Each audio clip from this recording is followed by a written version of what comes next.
Hi, welcome to this tutorial series on appointment booking in iBooked. This series will concentrate on using the appointment diary on the iBooked for Business portal.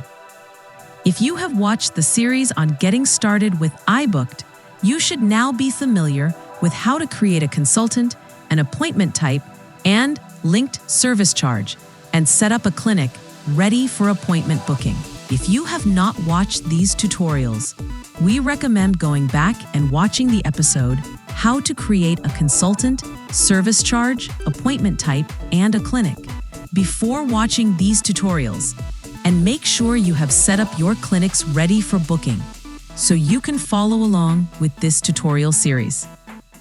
In this series, we will cover the basics of booking an appointment, updating an appointment, setting automated reminders, and sending booking confirmations for your clients when they book in person or over the phone.